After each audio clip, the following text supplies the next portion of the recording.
Cümleten selamun aleyküm hanımlar. Divapatik YouTube kanalıma hepiniz hoş geldiniz.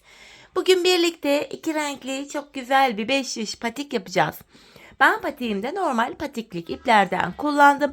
Açık kavun içi rengim ve tarçın renginde. Şişlerim 3 numara hanımlar. Modelimiz de şöyle. Çok güzel, çok şık, kolay bir model oldu hanımlar. Patiğimiz bu şekilde.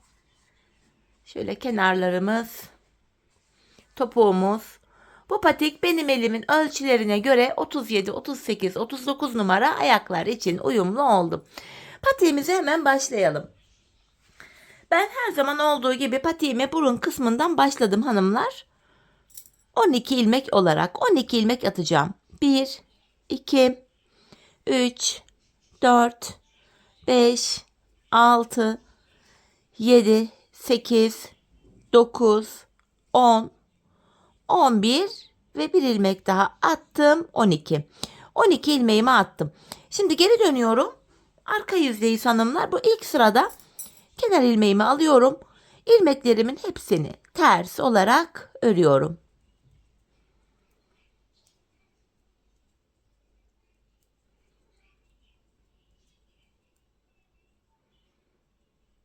Sonuncuyu da ters ördüm. Geri dönüyorum. Ön yüzdeyiz. Artık düz örgü uygulaması yapacağım. 5'e de geçeceğim. Kenar ilmeğimi aldım. Şu ikinci ilmeğim 3, 4, 5, 6. Kalan 6 ilmeğimi ikinci şişim ile örüyorum.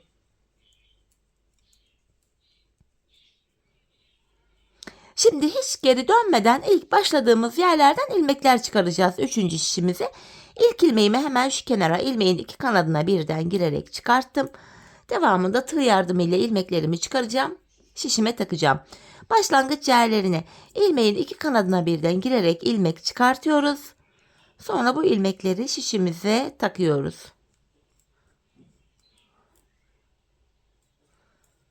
Bu şekilde bakın burada 5 ilmeğim oldu. Şu 6. ilmeğim. Şimdi bir 6 ilmek daha çıkaracağım. Onu da 4. şişime takacağım. Şu 1. ilmeğim.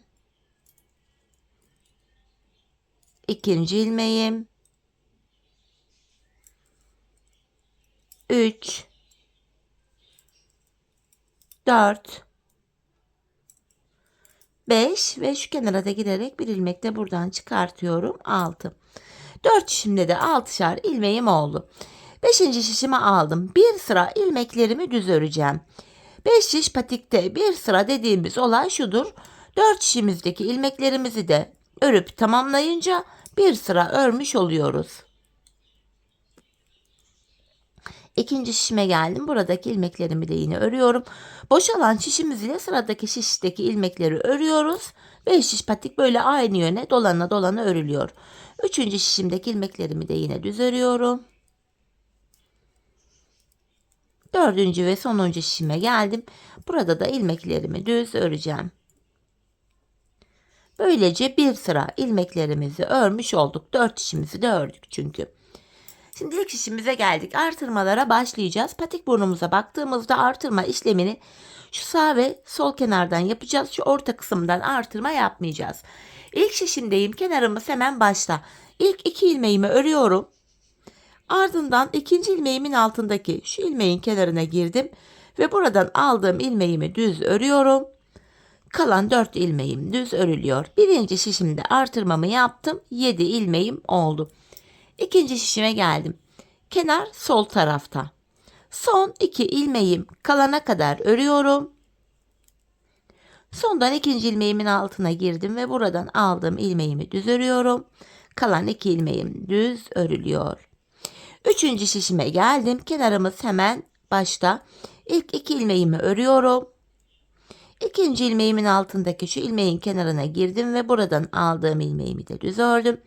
Kalan 4 ilmeğimi yine düz örüyorum. Dördüncü ve sonuncu şişime geldim. Kenarımız sol tarafa düşüyor. Son 2 ilmek kalana kadar öreceğim. Sondan ikinci ilmeğimin altındaki şu ilmeğin kenarına giriyorum ve buradan aldığımı da düz ördüm. Kalan 2 ilmeğim yine düz örülüyor. 4 şişimizde de 7'şer ilmeğimiz oldu. Bir sıra artırma yaptık hanımlar. Şimdi bir sıra 4 şişimdeki 7 ilmeğimi de artırma yapmadan öreceğim. 5 şiş patikte bir sıra artırma yaparken bir diğer sıra artırma yapmıyoruz. Sebebi şu: her sıra artırma yaparsak şayet patik burnumuz bir anda açılma yapar ve hoş bir görüntü olmaz. Şöyle ikinci şişimdeki 7 ilmeğimi de düz örüyorum. Üçüncü şişime geldim. 3 ve 4. şişimdeki ilmekleri de düz öreceğim. Bu düz ilmekleri örerken artırma işlemini sizlere kısaca tekrar etmek istiyorum. Artırma işlemini 1. ve 3. şişimizde ilk 2 ilmeği ördükten sonra yapıyoruz. 2. ve 4. şişimizde de son 2 ilmek kalana kadar örüp öyle artırıyoruz. Evet, 4. şişimdeki ilmeklerimi de düz ördüm. Tekrar ilk şişimize geldik. Yeniden artırma yapacağız. Burada şişlerin yerini karıştıranlar varsa da şu ilk şişin altına bir ip ya da bir iğne gibi bir şey takarak ilk şişin yerini belli edebilirsiniz. Devamındaki şişlerde zaten ikinci, üçüncü, dördüncü şiş diye sıralanıyor.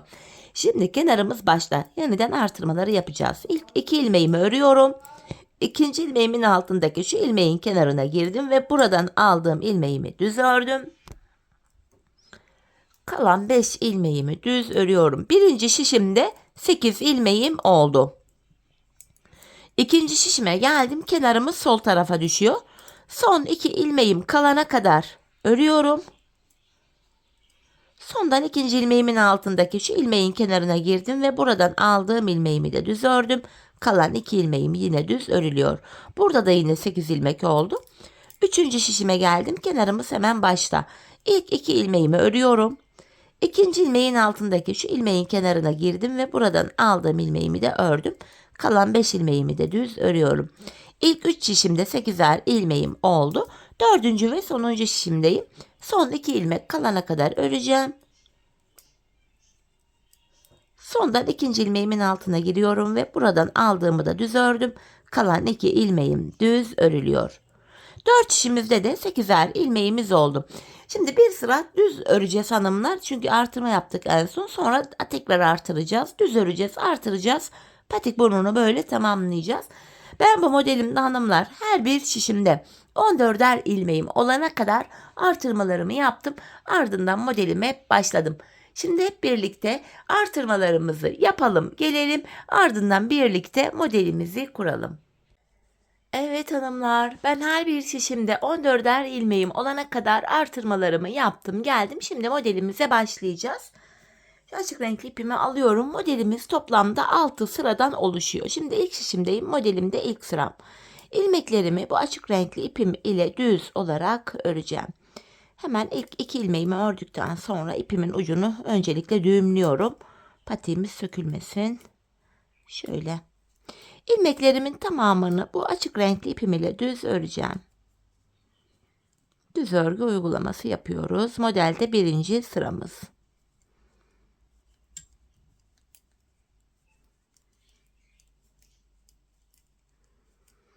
İlk şişimi ördüm. İkinci şişime geçiyorum. Burada da yine aynı işlemi yapıyorum.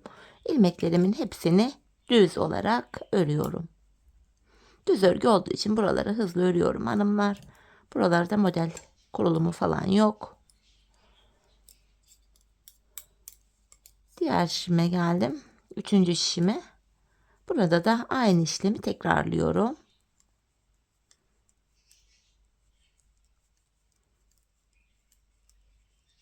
Son şişime geldim. Yani dördüncü şişim. Burada da yine aynı şekilde ilmeklerimi düz olarak örüyorum.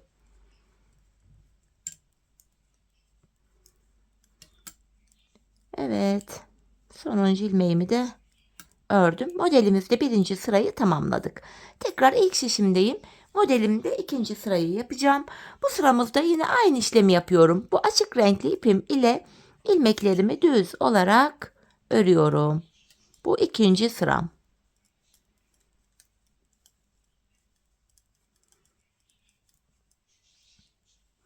İkinci şişime geçtim.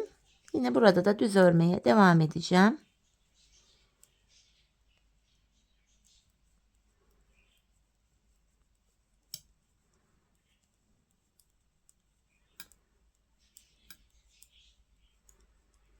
Üçüncü şişime geldim. Burada da aynı işleme yine devam ediyorum. İlmeklerimi düz olarak örüyorum.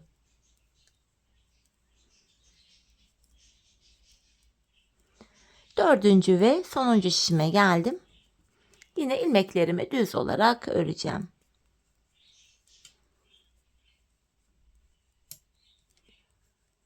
Böylece hanımlar modelimizde ikinci sıramızı da tamamlamış olduk. Tekrar ilk şişime geldim. Birinci şişime. Modelimizde üçüncü sıradayız. Yine ilmeklerimizi tekrar düz öreceğiz. Bir işlem yok. Hepsini düz olarak örüyoruz. 6 sıradan oluşan modelimizin üçüncü sırası. İkinci şişime geçtim. Yine burada da ilmekleri düz örüyorum.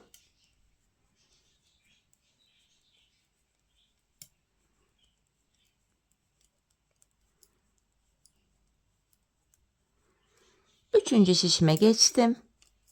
Aynı işlemi burada da yapıyorum. Yani ilmeklerimi düz örüyorum.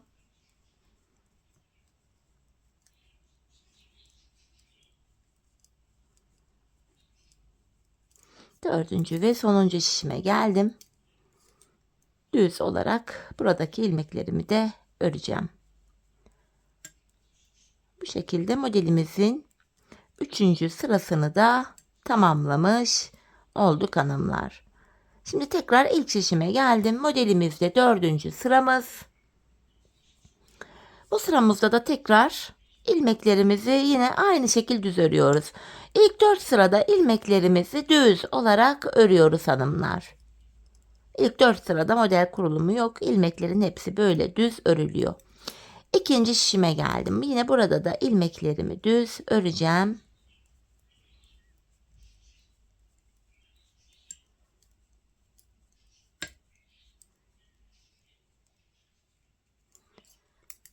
Diğer şişime geldim. Üçüncü şişime. Yine ilmeklerimi örüyorum. Düz örgü olduğu için hızlıca örüyorum hanımlar. Dördüncü şişime geldim. Burada da ilmeklerimi örmeye devam ediyorum.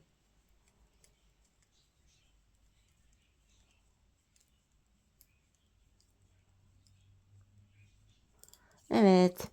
Tekrar ilk şişimize geldik. Modelimizde 5. sıramız. Bu sıramızda renk değişikliği yapıyorum. Tekrar tarçın rengi ipimi aldım. Modelimiz şekilleniyor. İlk ilmeğimi düz olarak ördüm. Şimdi önde 3 adet ilmeğim var. Şu ortadaki ilmeğimin 4 ilmek altına ineceğim. Bakın 1, 2, 3 şu en son tarçın şurası. Buraya giriyorum şişim ile.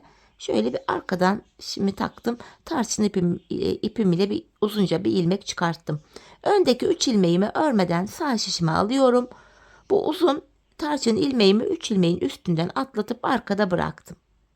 Bakın modelimizi oluşturduk. Model aralarında birer ilmek düz örüyoruz. Şimdi ikinciyi yapacağız. Önde 3 ilmeğim var. Ortadaki ilmeğin 4 ilmek altına iniyorum. Yani açık renkli değil, şu ilk tarçın rengi ilmek. Burası 4 oluyor. Buraya girerek uzunca bir ilmek çıkarttım. Öndeki 3 ilmeği örmeden sağ şişime alıyorum ve bu tarçın ilmeği 3 ilmeğin üstünden atlatıp arkada bıraktım. Araya bir ilmek düz ördüm. Yeniden modelimizi yapalım. Bakın önde 3 ilmeğim var.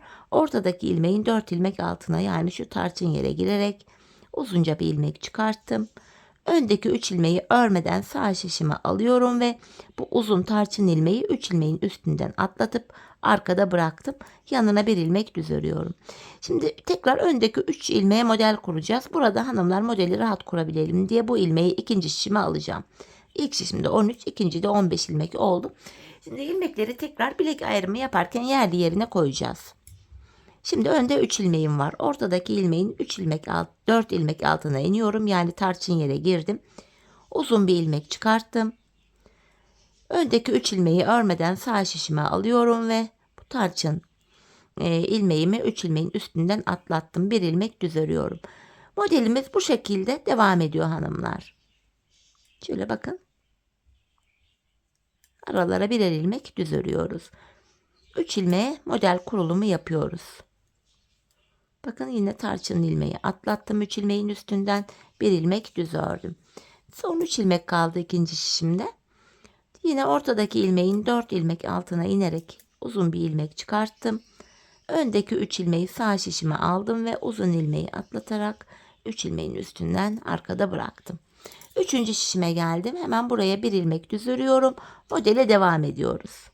Şöyle. Model kurulumunu 4 şişimizde de uyguluyoruz.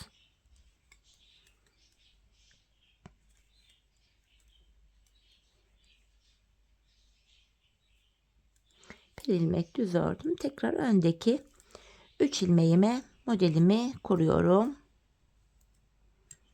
Bir ilmek düz ördüm. Yine bakın burada bir ilmek kaldı. Bu bir ilmeği 4. şişime aktaracağım. Şimdi önde 3 ilmek var. Ortadaki ilmeğin 4 ilmek altına inerek uzun bir ilmek çıkarttım. 3 ilmek sağ şişime alıyorum ve uzun ilmeği 3 ilmeğin üstünden atlatıp arkada bırakıyorum. Araya bir ilmek düz örüyorum. Model bu hanımlar. Modelimiz bu 5. sıramızda böyle şekilleniyor.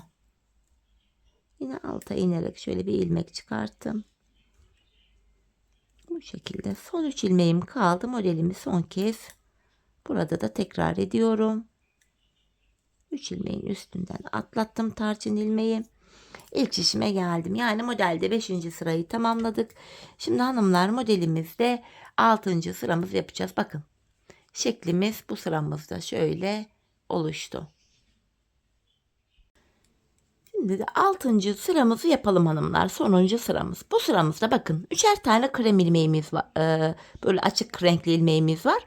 Sadece bu ortadaki ilmekleri örmeyeceğiz. Diğerlerinin hepsini düz öreceğiz. Bakın şöyle ilk ilmeğimi ördüm. Hemen buradaki bir ilmek daha ördüm. Kenara ilk 2 ilmeği ördüm. Şu ortadaki açık renkli ilmeği örmeden alıyorum. 3 ilmek tarçın ipim ile düz örüyorum. Ortadaki bir ilmeği örmeden alıyorum. 3 ilmek düz örüyorum. Bakın ortadaki bir açık renkli ilmeği örmeden alıyorum. 3 ilmek düz örüyorum. Modelimiz burada şekilleniyor. Tamamen sonuncu sıramız zaten. Ördükçe model kendini daha net gösteriyor. Bir ilmek örmeden alıyorum. 3 ilmeğimi düz örüyorum. Bu şekilde.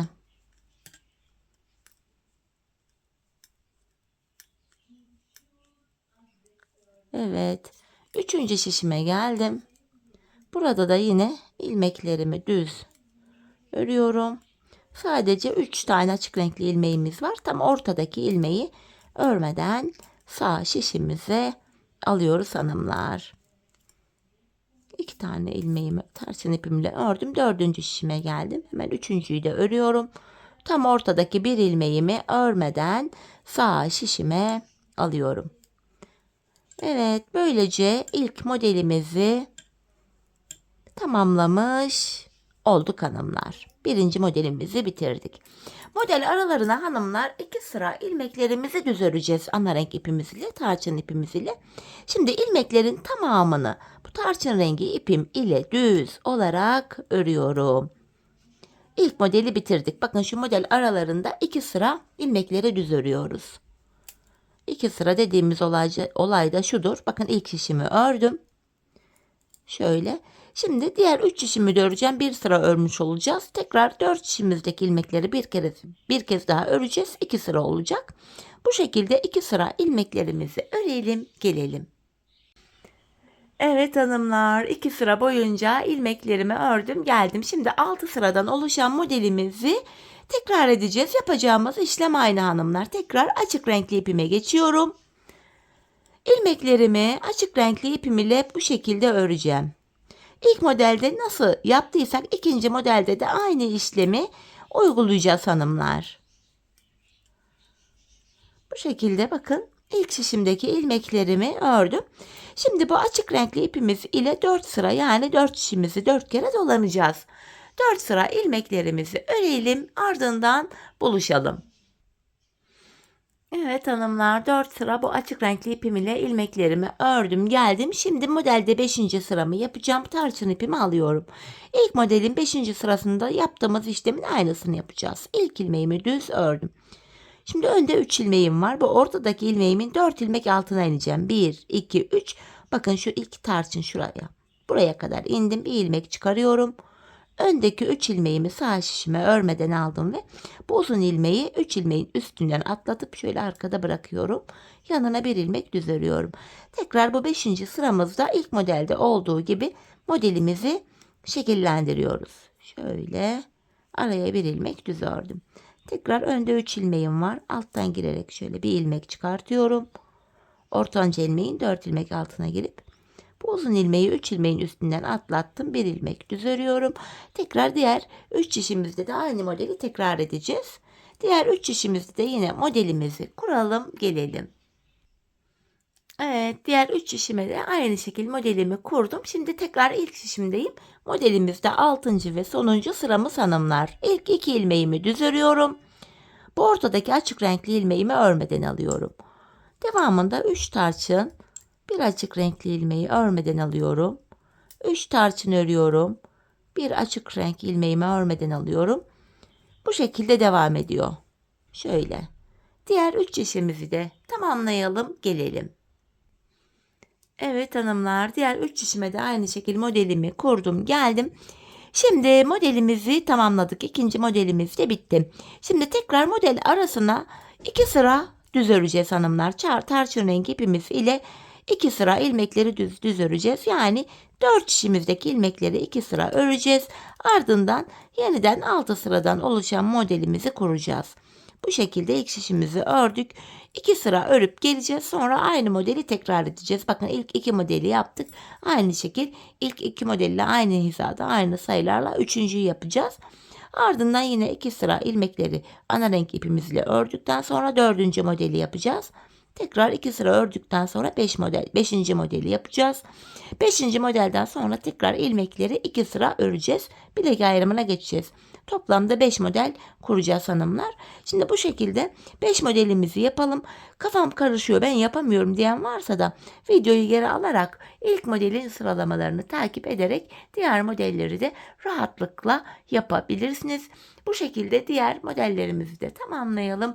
Ardından buluşalım.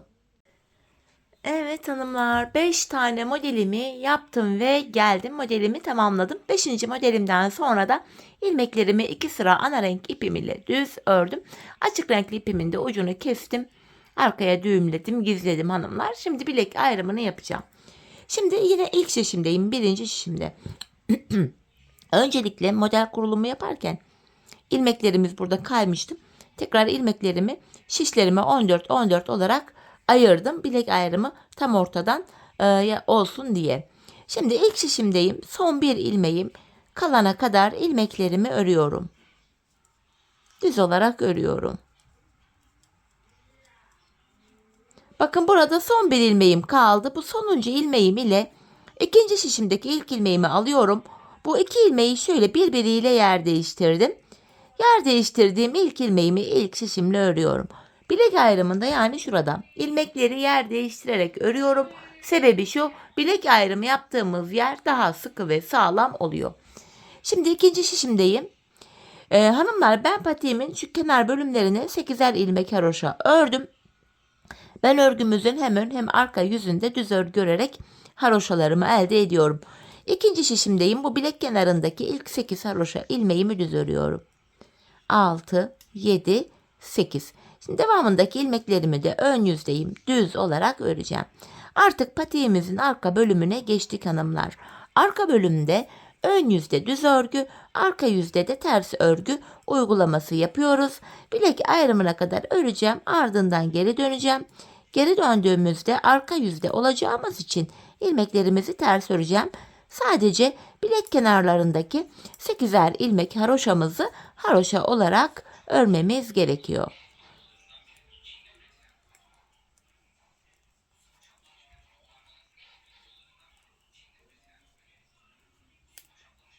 Evet, son şişime geldim. Burada da yine ilmekleri düz öreceğim. Yani son şişim dediğim ilk şişim oluyor. Bilek ayrımını yaptığımız şişimiz. İlmeklerimi düz örüyorum. Bakın hanımlar, patiğimin arka bölümünü örerken ilmeklerimi şöyle alıyorum. Bakın tekrar göstereceğim. Şişim üstte, ipim altta. Böyle alıyorum. Oysa ön bölümleri örerken şişim altta, ipim üstte böyle yapmıştım. Arkada ilmekleri böyle farklı almamın sebebi şu. arka yüzde ters örgü örerken ilmek yönü düzgün düşüyor. Ters örgüyü kolay örüyorum. Sebebi bu. Şimdi son 8 ilmeğimi normal örüyorum. Haroşa buralar çünkü. Bilek ayrımına kadar geldim. Bakın. Şimdi geri döneceğiz. Arka bölümde bu bilek ayrımına kadar örüyoruz. Geri dönüyoruz. Şimdi ilk ilmeğimi örmeden aldım. Bu kenar ilmeğim ile birlikte toplam 8 adet ilmeğimi haroşamı düz örüyorum. 5, 6, 7, 8. Bakın ön yüze bir diş haroşa düştü buraya. Devamındaki ilmekleri de bakın artık arka yüzdeyim. Ters olarak örüyorum. Bir diğer şişime geldim. Buradaki ilmeklerimi de ters örmeye devam ediyorum. Bu şekilde. Artık patiğimizin arka bölümüne geçtik hanımlar. Arka bölümde yapacağımız işlem hepi topu bu kadar. Bilek ayrımına kadar öreceğiz, geri döneceğiz, öreceğiz, geri döneceğiz. Ön yüzde düz örgü, arka yüzde de şu anda yaptığımız gibi ters örgü uygulaması yapacağız. Bilek kenarlarındaki 8'er ilmek haroşamız var. Haroşaları haroşa olarak öreceğiz. Bilek ayrımı yaptığım son şişime geldim. Burada da ilmekleri ters öreceğim. Son 8 ilmeğimi bilek kenarındaki son 8 haroşa ilmeğimi düz öreceğim. Bakın son 8 ilmeğim var burada. Bunlar haroşalarımı düz olarak örüyorum. Bilek ayrımına geldim. Tekrar bakın geri döneceğim. İşlem bu. Bilek ayrımına kadar örüyoruz, geri dönüyoruz. Tekrardan kenar ilmeğimi aldım. İlk 8 haroşa ilmeğimi düz örüyorum. Devamındaki ilmekleri de şu an ön yüzdeyim. Bu şekilde düz olarak öreceğim. Diğer bilek ayrımına kadar öreceğiz. Yani şu uca kadar, sonra geri döneceğiz. Arka yüzde ters öreceğiz. Bu şekilde patiğimizin arkasını tamamlayacağız. Şöyle baktığımızda patiğimin şu kenarlarında birer diş haroşamız oluştu şurada. Ben patiğimin arka bölümüne toplamda 15 sıra haroşa ördüm. Sizler bu aşamada patiğinizi ayağınıza ölçerek yapın. Arkayı örerken ayağınıza giyin, deneyin. Arka bölümü topuğunuzun kenarına gelene kadar örmeniz gerekiyor.